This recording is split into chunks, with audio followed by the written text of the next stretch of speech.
Hello दोस्तों, स्वागत है आपका एक और नई वीडियो में। मेरा नाम है पारस, आप देख रहे हैं टाइम एक्स स्टडी हिंदी। तो आज बात करते हैं चैप्टर विलियन के बारे में। और ये क्लास 12th में बहुत इंपॉर्टेंट होने वाला, चाहे आपका यूपी बोर्ड हो, चाहे सीबीएसई बोर्ड हो या कोई अदर बोर्ड हो, लेकिन क्लास 12th में विलियन बहुत इंपॉर्टेंट भूमिका निभाता है और इससे काफ़ी सारे क्वेश्चन आते हैं, चाहे वो आपके न्यूमेरिकल हों या थ्योरी बेस्ड हों। तो चलिए शुरू करते हैं इस चैप्टर को। तो सबसे पहले बात आती है बिलियन। बिलियन होता क्या है? तो बिलियन को आप ऐसे समझ सकते हैं, बिलियन होता है एक लिक्विड मिक्सचर, यानी दो चीज़ों का घोल। जैसे मान लेते हैं चीनी और पानी को हमने मिक्स कर दिया तो क्या बनता है? शरबत बनता है, वही बिलियन होता है। लेकिन ये मिलके किससे बनता है? तो बिलियन मिलता है विलय प्लस विलायक से। अब हम विलय और विलायक को कैसे पहचानेंगे? जो चीज़ कम है और जो चीज़ ज़्यादा है, ज़्यादा वाली होगी विलायक, कम वाली चीज़ होगी हमारी विलय। ठीक है। अब हम विलय की परिभाषा कैसे लिखेंगे? तो विलय की परिभाषा बहुत आसान तरीके से, कभी कभी ये पूछ लिया जाता है, तो इसे लिखेंगे जिस पदार्थ को घोला जाता है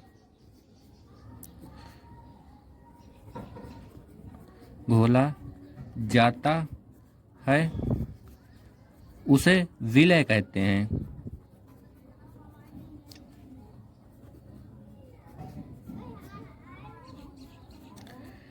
फिर आता है आपका विलायक। इसकी भी परिभाषा कभी कभार पूछ ली जाती है, तो बिल्कुल पूरा कवर करके चलेंगे आपका। अब विलय को जिसमें घोला जाता है उसे विलायक कहते हैं। विलय को जिसमें घोला जाता है उसे क्या कहते हैं? विलायक कहते हैं।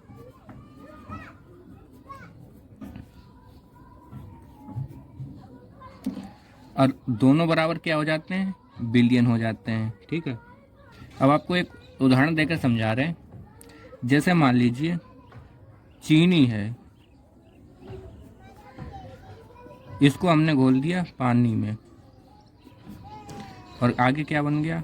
शरबत बन गया। तो चीनी हो गई हमारी विलय क्योंकि ये कम है। पानी हो गया है हमारा विलायक, पानी हो गया हमारा विलायक क्योंकि ये अधिक है। चीनी को पानी में घोल देंगे ऐसा तो है नहीं, पानी को चीनी में घोल देंगे। ठीक है। तो जो ज़्यादा होती है वो विलायक होता है, जो कम होता है वो विलय होता है। बना उत्पाद हमारा विलियन यानी शरबत। अब कभी कभार पूछ लेता है बिलियन कितने प्रकार के होते हैं? तो बिलियन 3 प्रकार के होते हैं। पहला होता है आपका वास्तविक बिलियन।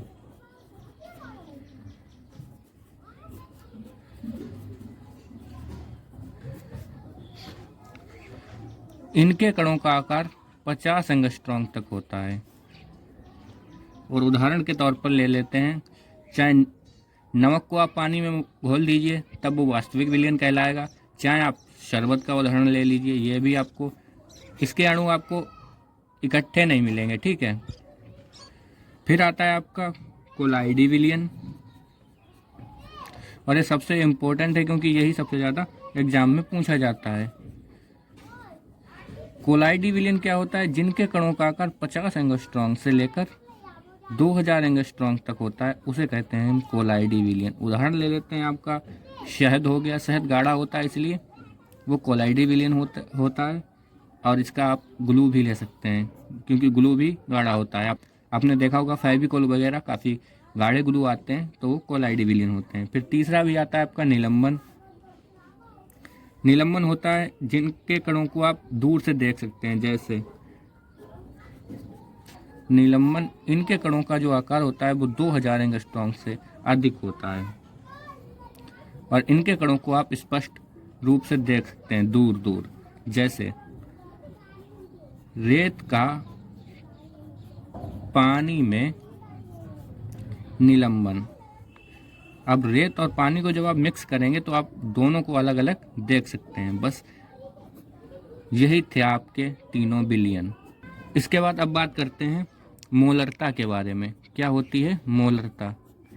तो मोलरता होती है किसी विलियन के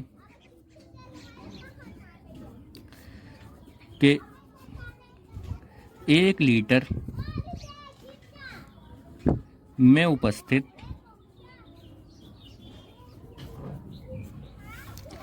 विलय के मोलों की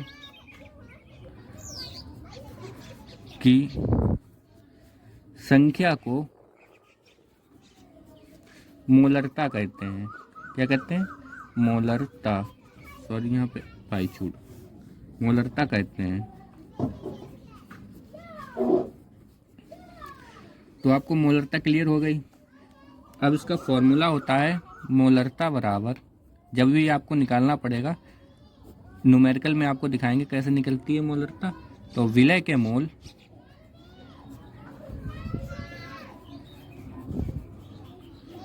बटे बिलियन का आयतन।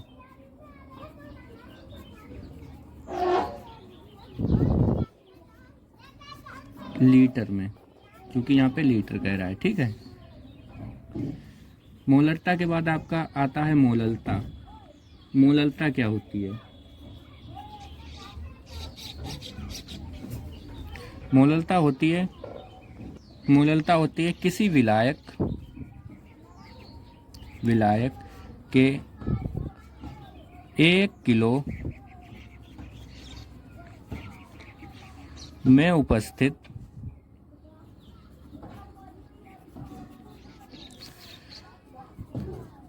विलय के मोलों की संख्या को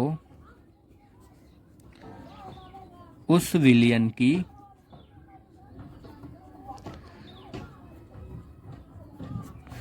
मोललता कहते हैं।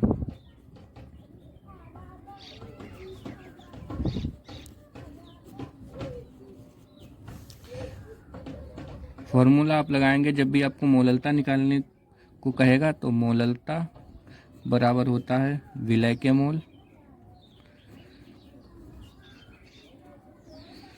अपॉन विलायक का भार, किसमें? केजी में, किलोग्राम में कह रहा है यहाँ पे। ठीक है। यहाँ पे आपका लीटर में कह रहा था और बिलियन का आयतन कह रहा है, यहाँ पे सिर्फ विलायक का भार। बात करते हैं चैप्टर विलियन के 3rd पार्ट में, जिसमें हम आपको बताएंगे राउल्ट का नियम। तो राउल्ट का क्या नियम होता है? तो इस नियम के अनुसार किसी विलायक में अवाष्पशील विलय मिलाने पर विलियन के वाष्प दाब का अपेक्षित अवनमन विलय के मोल प्रवाह के बराबर होता है। और इसका फार्मूला होता है P minus PS upon P बराबर N/N+N।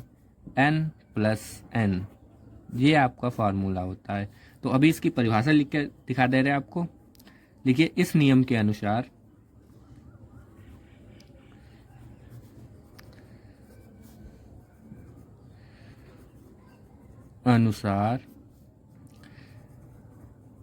किसी विलायक में अवाष्पशील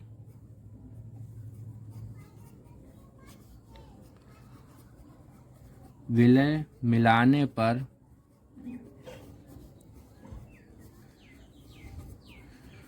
विलियन के वाष्प दाब का अपेक्षित अवनमन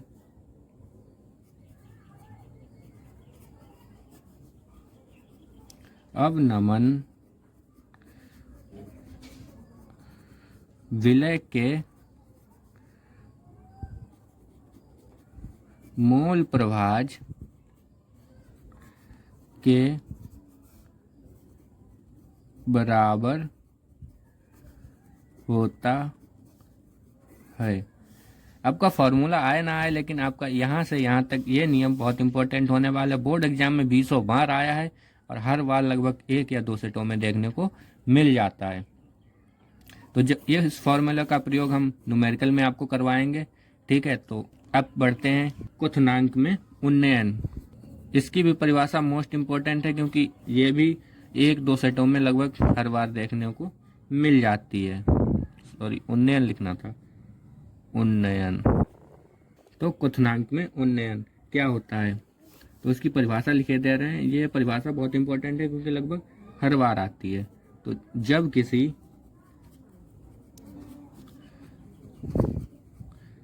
विलायक में कोई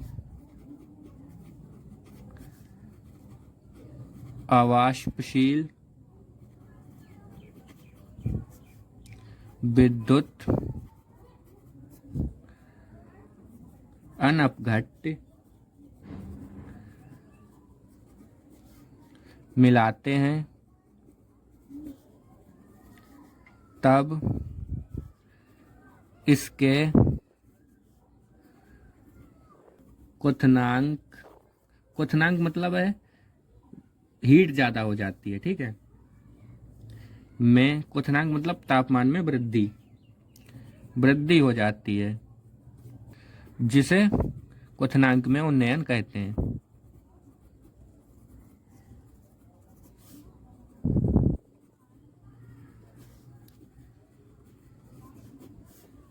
अब इससे न्यूमेरिकल भी आते हैं, तो उसका भी फॉर्मूला आप लिख लीजिए। तो क्वथनांक में उन्नयन इस ऐसे लिखा जाता है, बराबर होता है विलयन का क्वथनांक माइनस विलायक का क्वथनांक।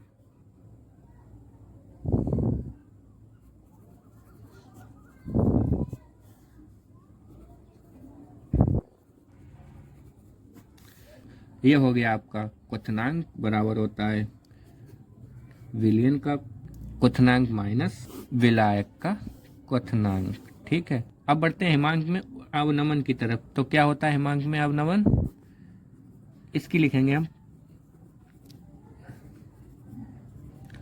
तो लिखते हैं आपकी परिभाषा फटाफट।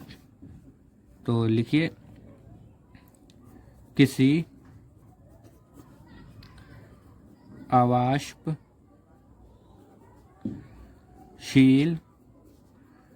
विद्युत अनपघट्य को किसी विलायक में घोलने पर विलायक का हिमांक कम हो जाता है। इस कमी को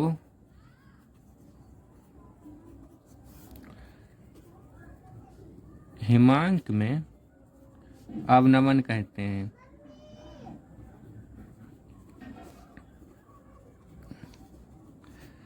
तो इसमें जब भी हम किसी विलायक में विद्युत अपघट्य मिलाएंगे, तो उसका जो टेम्परेचर होगा वो थोड़ा सा बढ़ जाएगा, बस उसी को कहते हैं हिमांक में अवनमन। यानी हिमांक बेसिकली प्रयोग किया जाता है कम टेम्परेचर के लिए, ठीक है। तो इसका फार्मूला होता है हिमांक बराबर T1 यानी विलयन में से T2 यानी विलायक को घटा देंगे, तो ये आपका निकल आएगा। तो बात करते हैं परासरण क्या होता है। तो जब हम किसी विलायक के अणुओं को अर्धपारगम्य झिल्ली में से तनु विलयन से सांद्र विलयन की ओर जाना परासरण कहलाता है। मतलब जब भी हम दो विलयनों को आपस में मिलाएंगे, जैसे एक सांद्र हो गया, एक तनु हो गया। सांद्र मतलब गाढ़ा, तनु मतलब पतला विलयन, ठीक है। तो जो पतले विलयन यानी जो तनु विलयन के विलायक के कण होंगे वो सांद्र विलयन के ओर जाएंगे, बस उसी को हम परासरण कहते हैं। परिभाषा कैसे लिखेंगे आपकी, तो ऐसे लिखेंगे, किसी विलायक के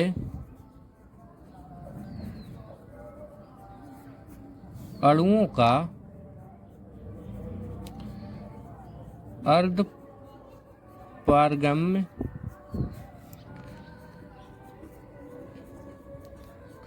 झिल्ली में से होकर तनु विलयन से सांद्र यानी गाढ़े विलयन की ओर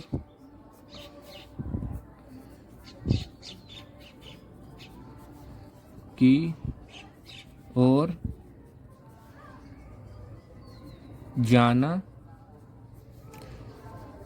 परासरण कहलाता है। अब परासरण दाब क्या होता है, तो अब इसी में हम परासरण दाब भी समझा दे रहे। परासरण दाब क्या होता है, तो इस क्रिया में जितने दाब की आवश्यकता होती है उसे परासरण दाब कहते हैं। किसमें, इस क्रिया में। तो परासरण में जितने दाब की आवश्यकता होती है उसे परासरण दाब कहते हैं। बस ये हो गया आपका परासरण, ये हो गया आपका परासरण दाब। ठीक है। अब आपका एक अंतर पूछ लिया जाता है, परासरण और विसरण में अंतर क्या होता है। तो ये अंतर बहुत इंपॉर्टेंट होने वाला है, क्योंकि ये आपसे कम से कम 3 या 4 नंबर में पूछा जाता है बोर्ड एग्जाम में। तो वो भी हम लिखा दे रहे हैं साथ ही में, परासरण और विसरण।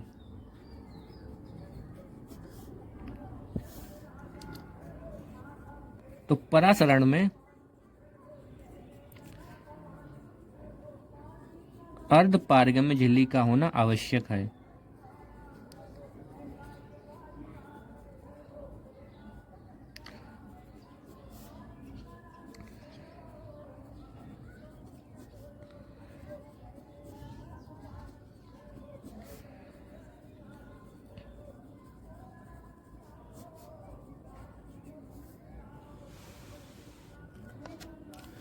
और विसरण में आवश्यक नहीं है। आप पूरा लिख लीजिए, हम शॉर्टकट में बता दे रहे हैं।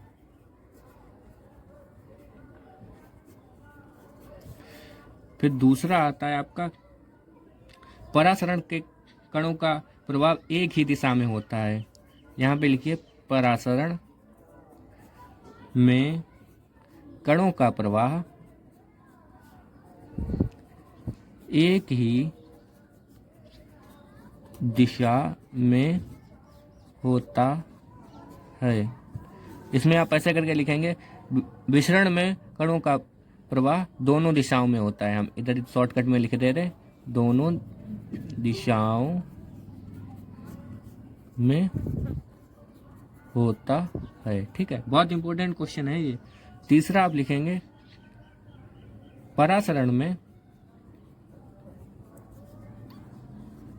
विलायक के कण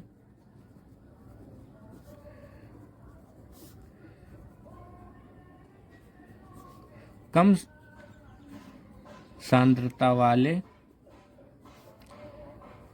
विलयन से, अभी आपको हमने पढ़ाया कि विलायक के कण जो होते हैं वो कम सांद्रता वाले विलयन यानी तनु विलयन यानी पतले विलयन से गाढ़े विलयन की ओर जाते हैं।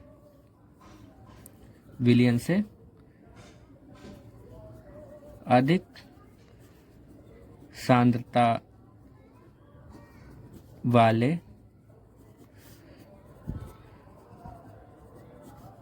विलयन की ओर जाते हैं। पर विसरण में उल्टा होता है। इसमें क्या होता है, इसमें जो अधिक सांद्रता वाले विलयन से कम सांद्रता वाले विलयन की ओर जाते हैं, बिल्कुल इसका उल्टा होता है। तो आप ऐसे ही लिखेंगे, विसरण में विलायक के कण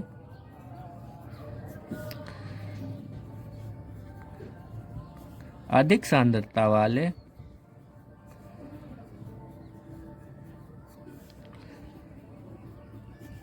ये गाढ़े से कम की ओर जाएंगे यानी पतले की ओर जाएंगे।